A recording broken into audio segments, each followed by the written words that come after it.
Good morning and welcome back to MPHA's annual conference. We are on day 2 and excited to have everybody joining us for a full day of presentations. Our next presentation is Increasing Community Supports Through Cultivating Mattering, and we're joined by Ruby Parker, Engagement and Education Director with the Maine Resilience Building Network. Thank you for being here, Ruby. Before I have you begin, just a few reminders. We have closed captioning available underneath the video that you can access if you need it and push pause if you don't. Please take the evaluation by using the feedback button in the upper right-hand corner of the session screen. And as a reminder, that is required if you're seeking continuing education credits, and it's valuable for us as we move forward with planning future conferences. If you have any questions for Ruby and her presentation, please enter those using the Q&A feature, and we will take them at the end of her presentation. But for now, I'll turn it over to you, Ruby. Thanks for being with us. Great. Thank you so much, Heather. I appreciate the introduction. Thank you all for joining me. As Heather said, I'm with the Maine Resilience Building Network. We're a statewide organization focused on increasing awareness and understanding of the impact of adverse childhood experiences. But more importantly, how do we build resilience in our communities through things like protective factors and positive relationships? Before I start, I just want to let you know that I have no disclosures to make today in terms of relationships with commercial entities. What we're talking about today in my presentation is around what is youth mattering, what do I mean when I say mattering, and then also how do we take this to a community level approach? How do we increase our supports in our community to focus on things like connectedness and belonging in our communities? So I really want us to understand that what I'm talking about is what we consider a primary prevention strategy. We're looking at how do we change our community, how do we change the way our community manages with stress and feelings of loneliness and isolation. As we know, we're currently fighting an epidemic on opioid misuse. We're fighting an epidemic on suicide, spiking levels of depression and anxiety. And honestly, the pandemic has just made some of these things so much worse. In Maine, we actually rank number 1 in the country for youth diagnosed anxiety, and we're in the top 5 for depression, youth depression, and youth suicide rates. So this public health approach informs us how we can solve these issues, how we can take a look at things upstream, that we can, take advantage of the time we have now with our young people and hopefully create a sense of connectedness in a way that will prevent some of those concerns from happening, help bring a sense of connectedness, decrease senses of isolation and loneliness, depression and anxiety, and hopefully decrease the chances of substance use. So I want to define and help us understand, what do I mean by this idea of mattering, this mattering concept? At the Maine Resilience Building Network, we use a definition defined by Dr. Gordon Flett. He's a researcher and psychologist from Canada who has written a book called The Psychology of Mattering, Understanding the Human Need to Be Significant. And there's a lot of research out there on mattering now. It's starting to, be something that more and more people are talking about, but there's only a handful of researchers who've done the most amount of work on this. And he defines this as believing that mattering is a sense of being significant and valued by other people. And he further defines that when we see people who have a sense of mattering, it's a key protective resource that can help buffer them from life stressors and challenges as they transition through their lives. So why is this powerful? Why is it important for us to be talking about mattering? Well, mattering benefits young people, as I've expressed at the beginning of this conversation, but it also impacts all of us. It impacts our families, it impacts our employees if we are in a leadership role, it impacts the health and well-being of our workplaces, and it impacts the community in which we live in each one of us. And it resonates with us. It's a central understanding of who someone really is. It helps us define ourselves and our identity, how we see ourselves in relation to other people. If you have a sense of mattering, it's going to help make relationships with people. And if you lose that sense of mattering, it actually also breaks our relationships. It makes it harder to keep a relationship with someone when we don't feel like we matter. It also satisfies that need for connection. We are human beings who thrive in connected spaces, and mattering is a way that we can feel more connected with other people. It's also vitally important for resilience building and buffering from challenges that come with life transitions, such as changing schools, leaving home, starting a new job, and just the many challenges that we've seen over this past year and a half with a pandemic. So mattering is strongly connected to the CDC's, one of the CDC's areas of social determinants of health, of social and community contexts. And the CDC defines social connectedness as the degree to which individuals or groups have and perceive a desired number, quality, and diversity of relationships that create a sense of belonging, being cared for, being valued, and being supported. So this really helps us key into what mattering is. Mattering is almost a very similar definition to that. And so we see that there's a strong connection between those two different concepts. Additionally, youth who have a sense of connectedness it has a lasting effect on them. They are less likely to experience poor mental illness. They're less likely to experience in health risk behaviors.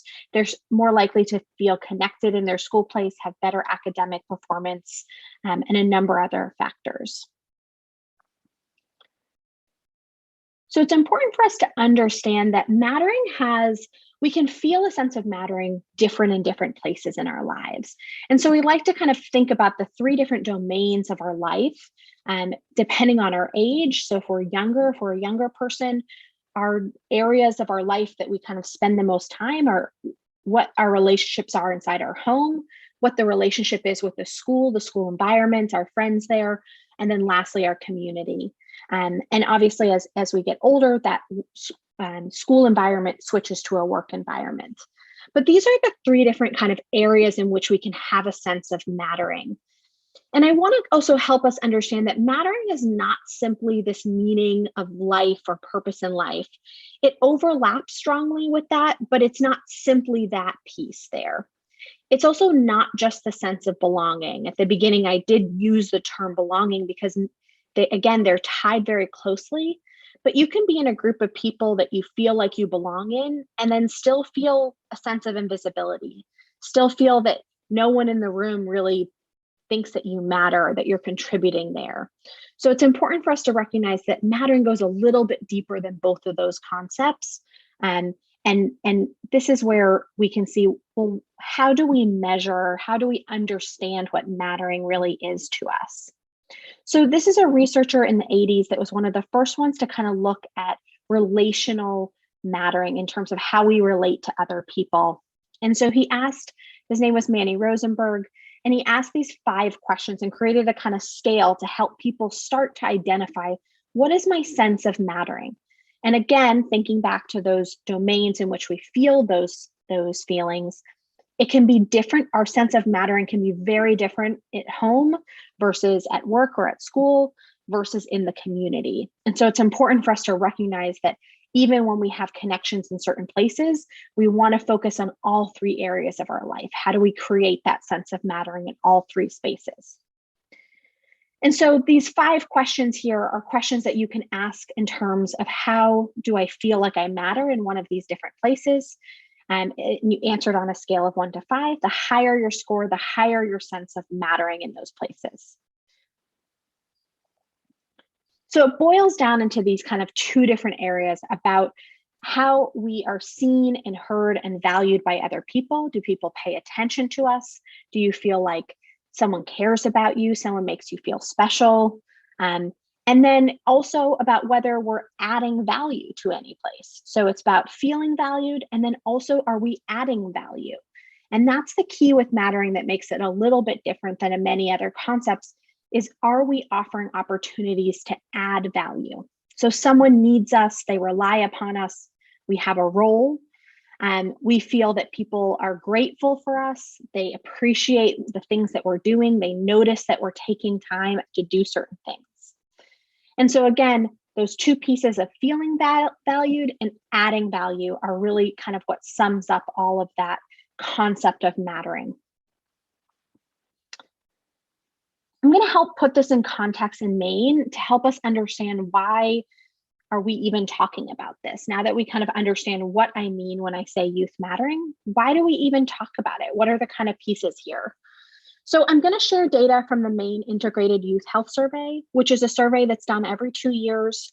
Because of the pandemic, it's been slightly delayed for 2021, and it's actually getting started this month, and we'll have data for that early next year, most likely.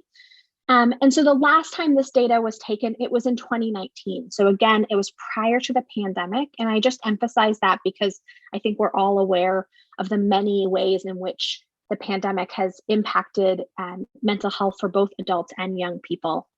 But overall, one of the things, kind of the key pieces that stood out to the Maine Resilience Building Network when we looked at this data in 2019 was that there was this huge group of students who felt like they didn't matter to their community, and an alarming rate of young people who really had seriously considered killing themselves in the past year. And so those two different factors were alarming in the feeling that there needs to be more work to be done. Our schools and our youth serving organizations are already working very hard. And we need to have more supports at a community level. We need to be wrapping around those different supports. Again, recognizing that there's different spaces that our young people interact in, and we could be doing more. So I'm going to share a couple of different places of where those mattering scores show up in those 3 different domains. For each one of them, you can see each county's data listed for middle school as well as for high school. And it's the same for each one of these slides. But the first one was a question asking about that feeling of love and support in the home. So kind of connecting that to their sense of mattering in their home. Do they feel valued, supported in their home? And what we see is around 80 to 85%. In some counties, that number is even lower than that.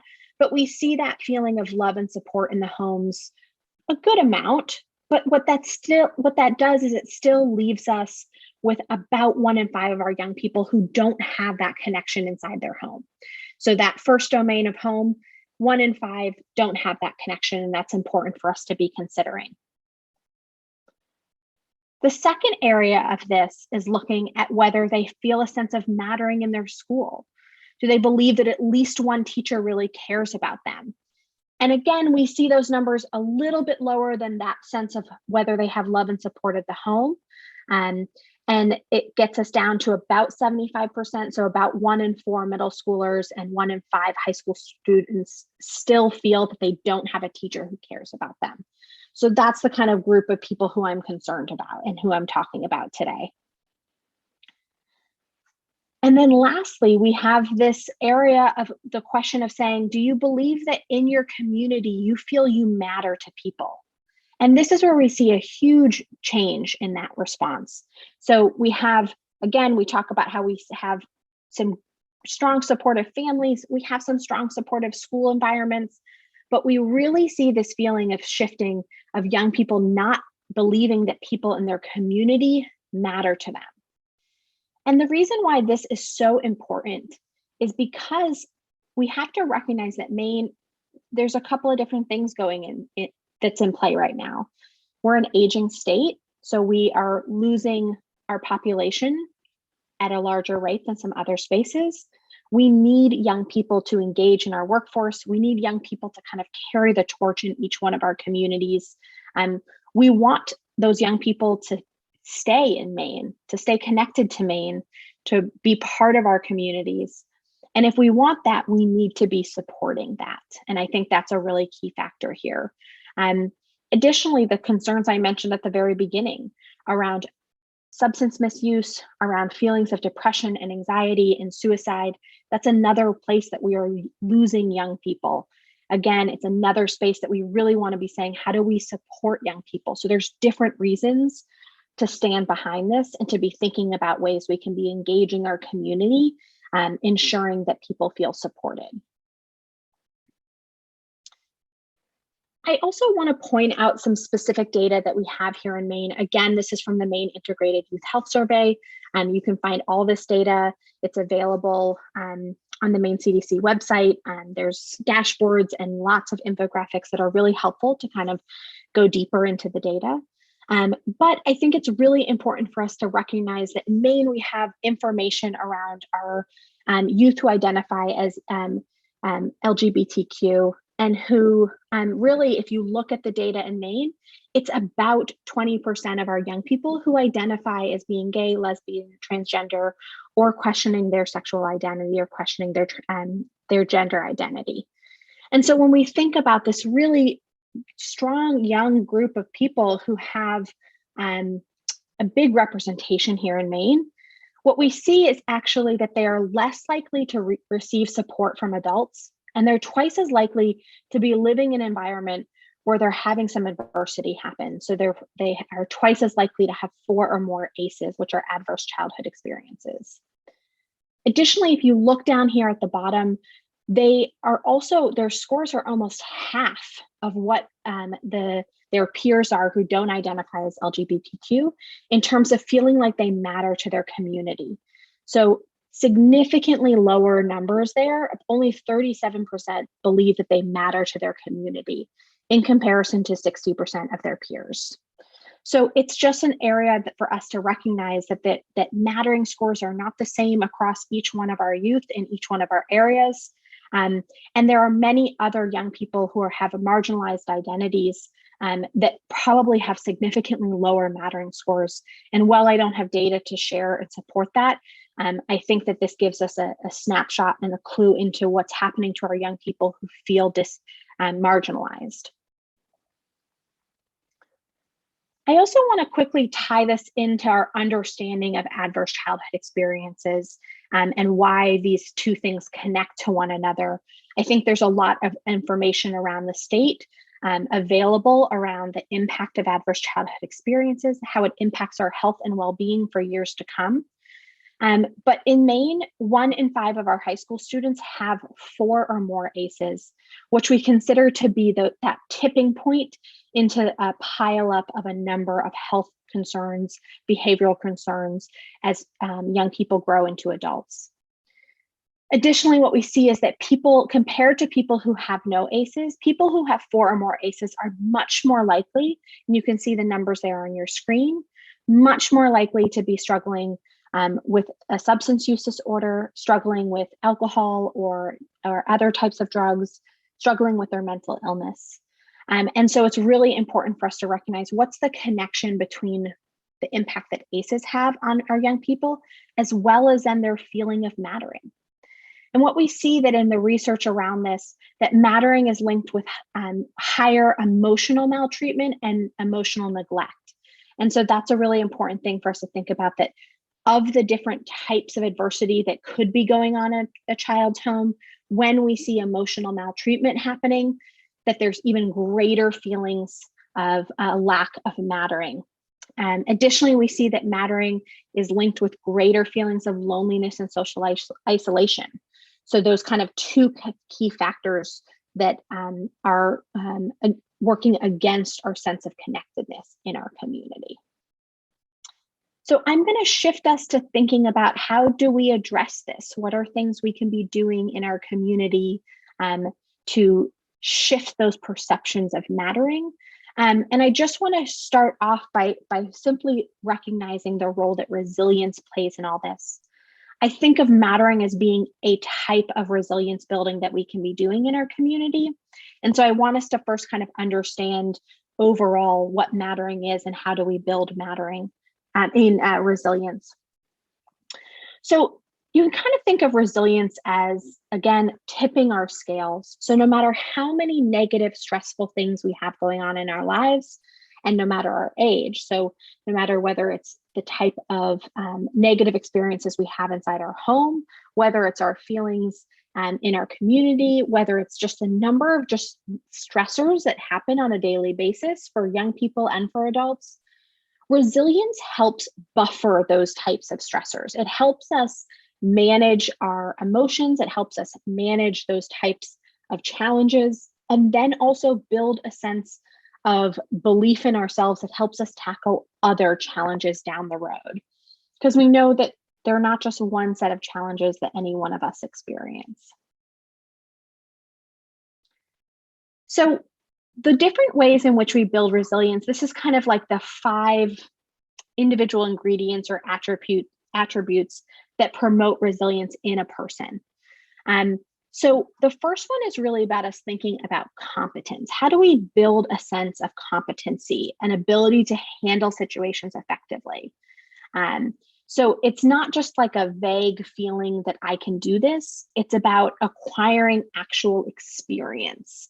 And so it's through practicing those types of experiences that young people develop a set of skills that allows them to trust their own judgment, make responsible choices, and face difficult situations.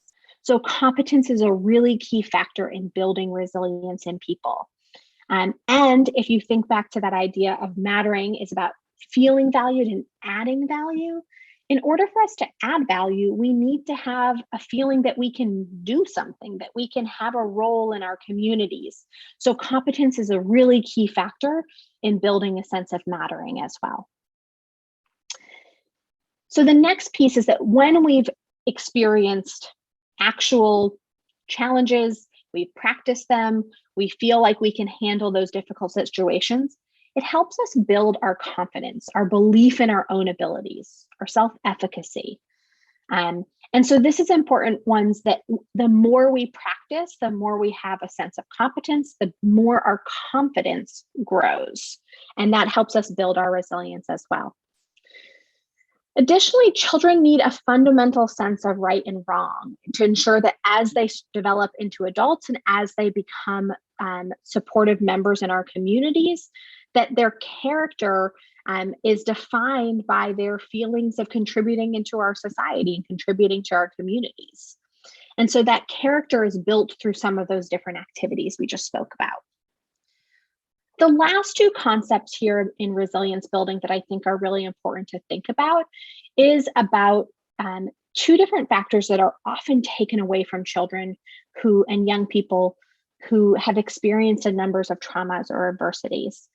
When we talk about coping skills and stress reduction skills, people who've experienced adversity or trauma or repeat exposure to stressful events, there are parts of their brains that are developing at that point that can impact that messaging across their brain of helping them pull them out of a highly emotional state and give them a sense of strategies to address that stress reduction.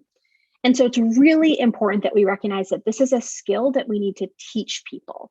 We need to offer opportunities to practice stress reduction and coping skills in order to help them handle other stressful events as they move through life. And lastly, control. Children who experience trauma or adversity are much less likely to have been given any sorts of control. Control has been taken away from them repeatedly. And so I think it's really important for us to be considering, again, when we think about mattering of feeling valued and adding value, are we offering opportunities for our young people to make their own decisions? Are we offering opportunities for them to test out a decision-making, problem-solving situation and see what the outcomes are? And it doesn't mean that they're always going to be great, but we're giving them trust, we're giving them a sense of control, and really recognizing how much of our world is really defined by adults. And what could we be doing to support our young people in getting their own sense of control so that they're better equipped to handle challenging situations as they grow into adults. All of the things I'm talking about here are what we consider protective factors, which are individual or environmental characteristics, conditions, or behaviors that reduce the effects of stressful life events. So you can really think about it, this image is kind of a great way to think about this as like an umbrella in the rain. An umbrella is something that helps protect us. It protects us from getting wet, but it's also something that we can carry with us. And when we encounter that pop-up rainstorm, we have it to open up. And so that's that same idea. Resilience and mattering are protective factors that help us handle stressful situations, help us manage temptations, reduce cravings, and really recognize a way that when we're in a stressful event, we can pop open our umbrella and protect ourselves from that stressful event.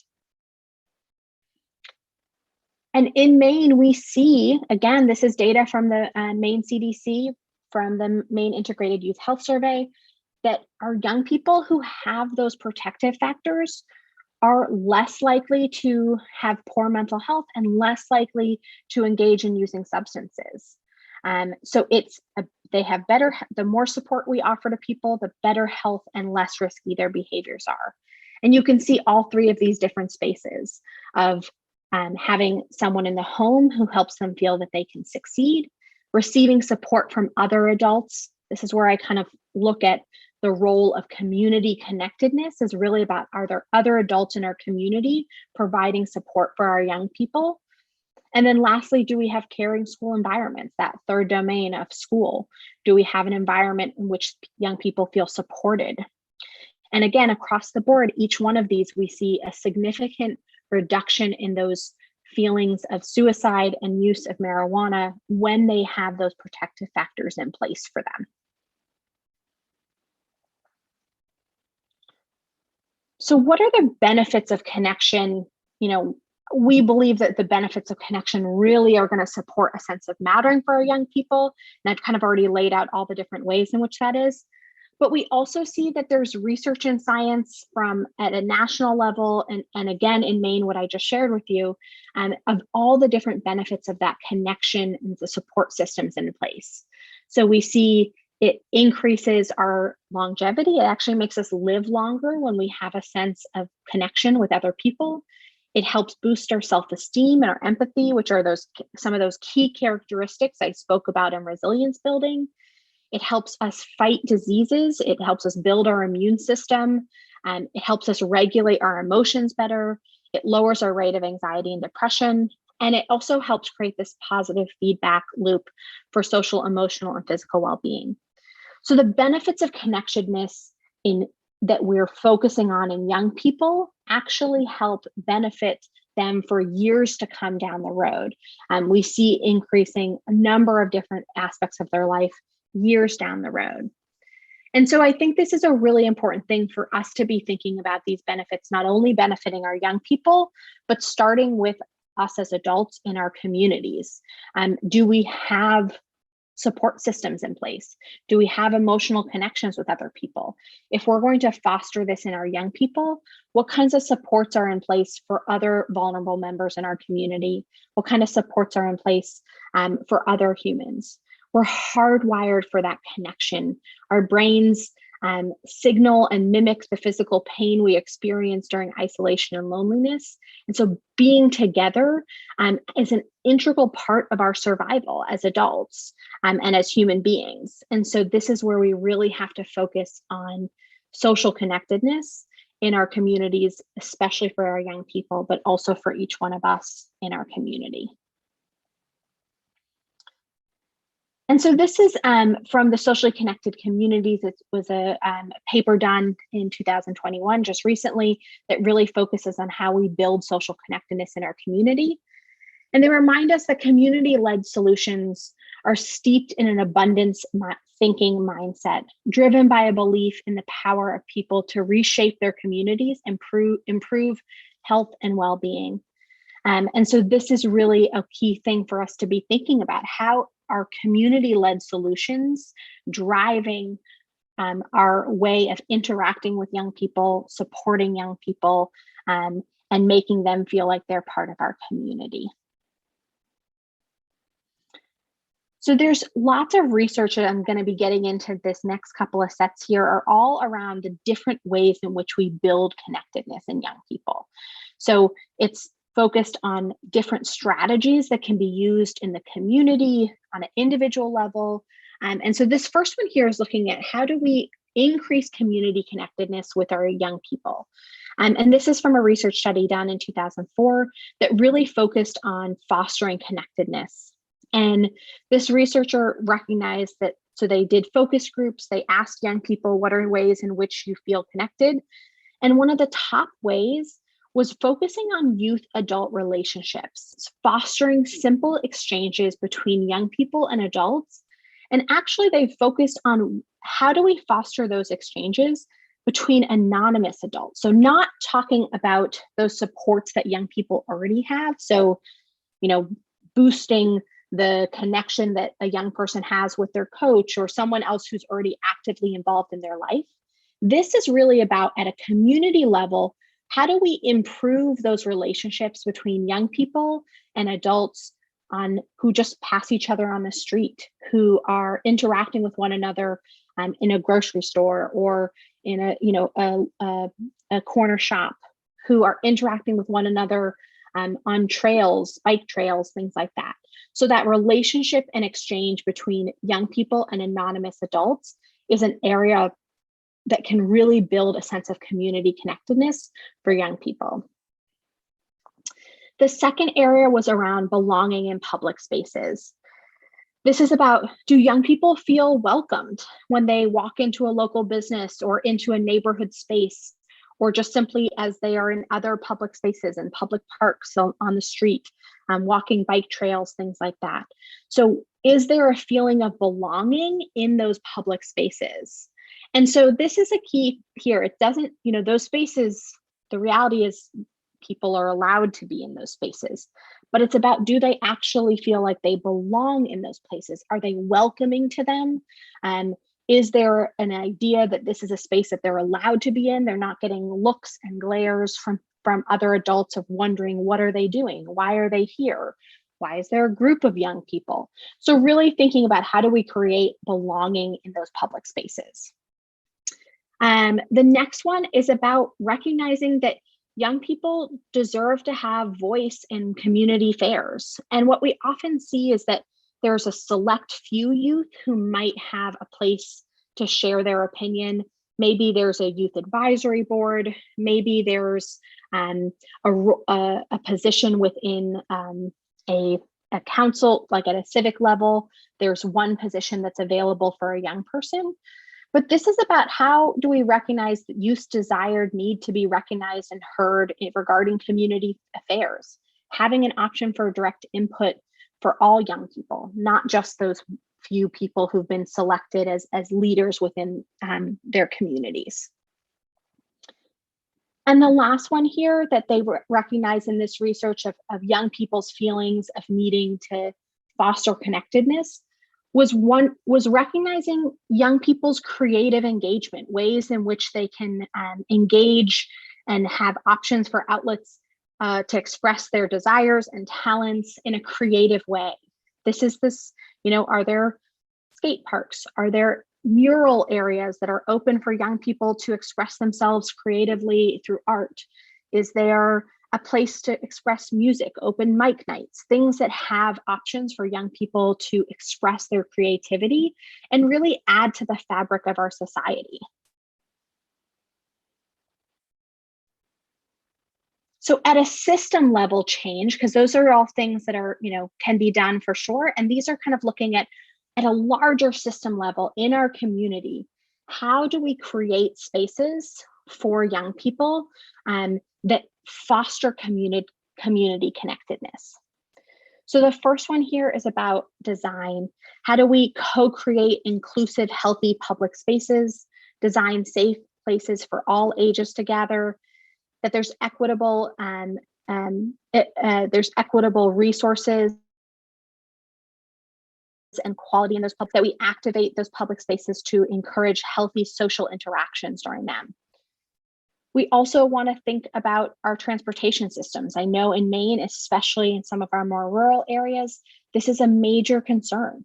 We have young people and adults who cannot access other parts of the state. They cannot access their own school without some form of transportation. And so really prioritizing this concept of transportation systems that are focusing on people first, that we're using policy levers to promote health and equity. We're supporting elements that enhance public life. Housing. We also, another area that we have a great concern across the state, and again, these are not concerns just for the state of Maine, these are national concerns around transportation and housing. But looking at housing environments that build and strengthen community, that safeguard inclusivity, create affordable spaces for people to live, include spaces that specifically are designed for gatherings. Do we have spaces in which our housing supports connectedness across communities? And also recognizing zoning laws and kind of zoning policies and how those might discriminate against certain groups of people. We also want to invest in community-led solutions. So that quote I shared about communities are, when we have community-led solutions, it helps us reshape our communities to really focus on health and well-being. So is this being led from a community level, not necessarily being led from a policy level? How do we shift power in our community members, elevate practices that are rooted in culture, harness creative communication channels, create universal broadband access, looking at those different challenges in our communities? And then lastly, are we fostering this idea of connectedness? We live in a pretty individualistic society. And so we really want, this is actually a shift in our social norms. We have to shift our thinking around the ways in which we connect with people. So are we making social connectedness a community norm? Are we using all of our different policy frameworks to foster connectedness? Are we implementing trauma and resilience informed practices? Are we declaring that what our community values are and abiding by them at a community level? So depending on your space and who you are and where you work and what you're doing, some of those big system changes may have been challenging for you to kind of think about your role in that. And so now I'm going to shift to what can you be doing at just an individual level? What are things you can be doing today when you leave this presentation, when you leave the conference today? What are some things that I could be doing to shift my own engagement with young people and shifting a sense of mattering? And so this is about really thinking about the ways in which we interact with people that support and foster those kind of key terms that I spoke about of what mattering is. Are we increasing someone's feeling of being noticed, increasing someone's feelings of being that they have a role and they're supported and we need them to do certain work because we believe that they have a role in our community? And so these kinds of different things, this idea of, going out of your way for someone else, asking someone directly about their fears and hopes and interests, and then sharing your own, making that deep connection with them. Expressing gratitude when you notice someone helping someone else, sharing your resources, inquiring about what someone's own needs are, telling them how much they're needed and they're relied upon, to help them recognize that they are adding value to your community or to your life. In schools, we can see this work happening really well, just because it's a space with captive audience. It's a space that we spend as a young person, we spend most of our day in school. And again, we know that's one of the domains in which we can foster mattering. And so those can happen through peer-to-peer mentoring programs, really considering opportunities for volunteering. I really love this idea of, school-based or community-based gardening as a way for young people to, one, they're learning a new skill, which again, when we think about resilience building, helps them build their resilience, but also they're adding to our community, the very fabric of our community, in a way that can help support their connectedness. So if they plant seeds, they watch them grow, and then they have food that can be available in the community, it's a really great way to foster that sense of mattering for a young person. And again, we know that gardens need tending to, they need attention. And so it's a space to say, hey, there's a role for each one of you to be supporting this. So obviously volunteering, there's many different ways to volunteer, but I think sometimes thinking outside the box of what those volunteering opportunities look like, especially in the time of COVID, might be a really creative way to focus on how do we build a sense of mattering for young people. Additionally, really, again, thinking about connectedness as being a social norm that we need to foster, how do we create interactions that support that? Are we offering opportunities for connection within our school? Not just focused on sitting in a classroom at a desk reading books, but is there opportunities to create interactions around mattering that support that for all of the different students within our school systems? Also, this is an example of kind of visual representations. I'm a big fan of when we see something, it reminds us to do it. So if you're someone who is in a space, and this is, again, this is an example of what can be done in a school, but absolutely could be done in a community or in a workplace. So it's something that you could think about that, how that works. I live in the town of Bath, and this past spring, there was a huge banner across our kind of Main Street, Front Street, that said, "You matter," and it had the information for the Maine Suicide Prevention helpline. And so this is another space of saying, hey, do you know that you matter? So where are we creating these visual representations of mattering, and recognizing that we need to encourage people? I've seen it in Aroostook County on a flyer that they had in front of the ACAP buildings, that they're asking, reminding young people that they matter. And this one here is a ripoff of, like, in case you forgot, or in case you need a little reminder, take something with you. So that's another space too of strategies that can be done at a community level or being done inside a school. The Maine Resilience Building Network also held a number of community conversations across the whole state of Maine earlier this year. And I think it's important for us to recognize that there's amazing work already happening in our communities on this stuff, on this idea of mattering. So there's already people who are thinking about, how do we create this environment for young people? It can be youth serving organizations. It can also just be individuals. And so these are two different quotes and some different ideas that came out of those community conversations. And so really thinking about the fact that safe spaces is a space, it's not just physical spaces, but also circumstances or processes where there's authentic engagement, and that there's an outcome that's fostering connectedness between people. We also saw several participants suggesting viewing challenges of youth engagement through the lens of adult privilege or adultism. So really recognizing this idea that we live in an adult world, we live in a space where adults make decisions most of the time. And is there an opportunity for us to shift that so that those spaces are really designed, created with youth, by youth, and for youth? And really recognizing that if we want to have authentic relationships, we need to kind of take off our role, our hat, and instead really think about, well, is this a space that they would actually want to be in? Are we actually stopping and engaging youth and making sure that those are authentic connections, and not simply asking for opinions and then kind of saying, well, we think this is a better idea. So really being mindful of the ways in which we take feedback, the ways in which we create spaces for people.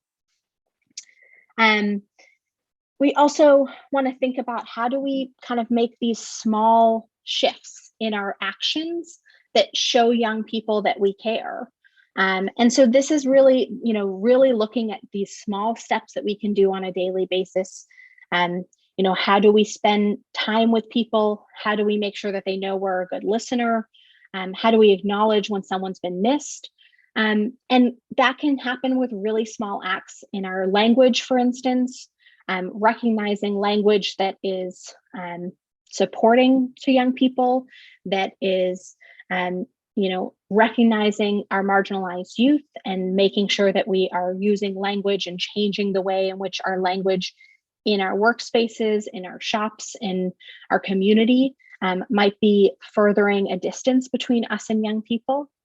Recognizing that small acts have an impact, so it's not just an or, it's not just this or that, but it is an and of saying, we want to make these small individual shifts, and we also want to see some of those bigger community shifts happening to support connectedness, create supports in our communities. but it also can happen on an individual level. And each one of us on the call today and in this conference has a role to play in that. Every one of our communities has a role.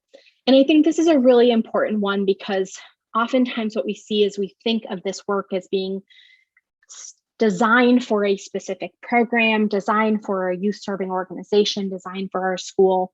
And I really want us, if you leave with anything today, is to consider what is my role in my community, not in my workplace necessarily, although it's important, but also when I walk out my door, what role do I play in my community to support young people? How do I help create a thriving community outside my door? And so I love this quote of really thinking about the fact that it's people, not programs, who change other people. And I think that's a really important one for us to recognize, that each one of us has a role to play, and we will help shift our future and create a sense of connectedness in our communities.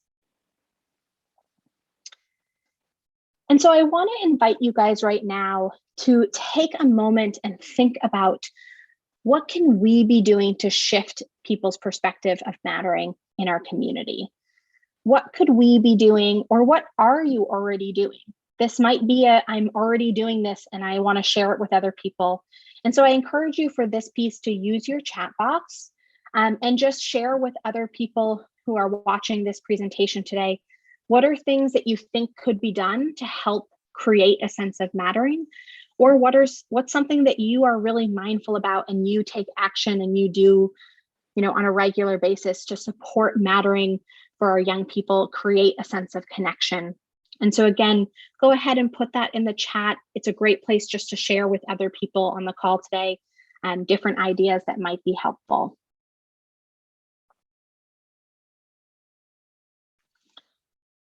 I also want you guys to be aware of some different resources that are available to you. So in Maine, we have a teen support text line. If you are someone who works with young people, or you work in a space that young people interact with, I encourage you to consider how you can provide this resource, make that available for people.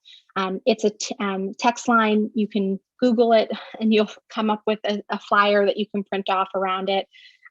It's staffed by young people and it is truly designed for young people. And so just know that that's a resource. If you don't work with young people in that age group, or you are looking for additional resources, I also want you to be aware of the Maine statewide crisis helpline. You can call, you can text the number, or you can also chat online. So all different ways in which of engaging to get help. So it's here to help maine.com, and the phone number is available right there. There's also the National Suicide Prevention line that's available. And again, this is just another resource for people to be aware of that will help them engage. So I want to see if there are, and I'm just going to ask my facilitator to help me with this, if there are any comments that have come through in the chat, thinking back to ways in which we can shift our perspective of mattering in our community. Yes, and thank you, Ruby. We do have some coming in. Suggestions from Hannah of getting involved with organizations that provide engagement with young people. Pedro says seeing young people and uplifting their voices and ideas, disrupting and dismantling systems that dishonor or devalue them. Sarah says awesome. a simple and easy one, make eye contact and say hello. Yeah, that's a good one. Some of these things are really small shifts. And that's we've heard people say of like, it really made me recognize that when I'm like checking out at the grocery store, am I just simply engaging in a simple conversation, making eye contact? So I love those simple ones as well. Any other good ones, Heather, that came through? I'm like, they're all good. Which ones to pick? Oh, great. Courtney says explaining to younger people what mattering means and walking them through the value that they add to their community using specifics. She does this with her niece and has a lot of success to get them beyond thinking that they're just kids. Yeah, that's a great one of really helping us recognize that role that they're playing. When I spoke about our concerns across Maine, I think that that's a space that we want our young people to know that we look to them to be our future and are now. People often say that of like, young people are our future, but they're also right now, and they're shaping our communities. They are every day. They're helping us learn so much, and we want them to know how much we value that and how much it's important for that to be part of our view of our community, that young people are part of that. So I really love that suggestion from Courtney. Thank you, Heather. Any other ones you want to share? Or should I move into a space of allowing people to, if there's questions in the question and answer box? Yeah, let's move into questions. Great. We've had some coming in. So the first, and you touched on this a little bit, but if as adults, if we haven't had experience with these protective factors and positive experiences that you talked about, how do we then instill them in our youth? That is a great question. Thank you so much for putting that question in for others. I think this is a really important one. And actually, when I shared about how the Maine Resilience Building Network had started with some community conversations, there was a big recognition that we have adults that don't feel that they matter. And so how are we going to support young people's feelings of matter when our adults don't feel like we matter? And so I think it's twofold. I think one, we need to start focusing on that and fostering that, just recognizing that the benefits of social connectedness impact all of us. Additionally, one thing I should have emphasized when I talked about social connectedness is that all those benefits I mentioned about increasing our longevity, increasing our feelings of happiness, our physical health, our well-being, it's also reciprocal. So when we offer support to other people, it actually helps not only that person feel supported and connected, it also boosts our own feelings of connectedness and mattering. And so I think that's one thing for us to remember, is that if we can start to encourage this idea of connection, it will benefit our young people as well as it will benefit our adults. And so I think a good way for us to start those conversations is to start making those connections with other people, start showing people that we care, that we've noticed them in our communities, whether they're a young person or an adult. Because we spoke about those, when we see adversity and trauma in people's lives, which we know affect many of us here on the call today, as well as many of us in our community, we have to focus on recognizing that that is going to benefit each and every one of us, not just our youngest people.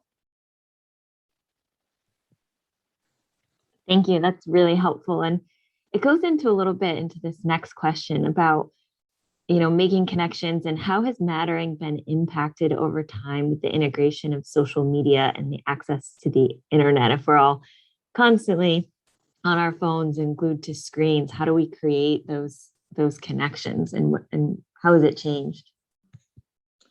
Yeah, I think that's where, so the data I shared is from 2019. In the time period from when that data was collected and from me talking about it today, obviously we've had a massive shift in the way that we interact socially with people due to major health concerns around the pandemic. And so I think we've seen it just even in that time frame that, I think that we're going to see a big shift in terms of young people's feelings of connectedness today versus what they were feeling even a couple of years ago. So I don't know for a fact, but I have concern over that piece being impacted, even just in these last couple of years. So absolutely over time, when we think about kind of the age of social media and the ways in which young people interact, we're seeing more and more reports. There's been recent reports, even in this last couple of weeks, about the impact that social media has on young girls' body image, on their health and well-being, on their increasing feelings of loneliness, needing to compare themselves to other people. So we know that there's research that helps us say that social media is damaging to young people's images of themselves and damaging to their mental health. We know that the pandemic has been damaging to people's mental health. So I have a lot of concern about those two things mixed together, and really the decreasing interactions, actual purposeful interactions in which we have in our communities. So I think that while you can kind of piece together a lot of different research to help answer that question, anecdotally, I can say that I think those things are really impacting young people's sense of connection. I think even if you ask people, we did used to have communities that were a little more engaged with one another. We had communities where people sat outside on their front porch. So there's definitely been shifts over time. We're going to continue to see shifts, and it's all the more reason why I think we have to be really mindful and purposeful about ways that we connect with people. Thank you. Yeah, and I think even, little changes about setting aside time where you're, off and away from social media can be helpful, and I think is important for us as adults to remember too. Absolutely. This next question is kind of long, so I'll try to read it slowly. But it seems that, by focusing on social connectedness, mattering, and social emotional learning of our young people, we can really reduce a wealth of negative health outcomes. So do you have any suggestions on how we can create, and I know you're doing this in your work, but more of a shift to this concept to reducing poor health outcomes, as opposed to just focusing on specific health outcomes and addressing those individually? Yeah, I think that's a really great question. I do think we're seeing that happen. So when the question mentioned social emotional learning, we're seeing that shift in our schools of recognizing we need to be addressing the whole person and not just kind of like enforcing learning, but really focusing on addressing their social and emotional needs as well. So I think that's a great way already that we're seeing some of that addressing starting at a really young age, offering skills to young people that focus on building resilience that will help them down the road. But I think that that's where, the work that the Maine Resilience Building Network does around addressing ACEs, it really stemmed from this idea that like when we work collectively in our communities, we are addressing many different physical health, social problems, behavioral problems in our community.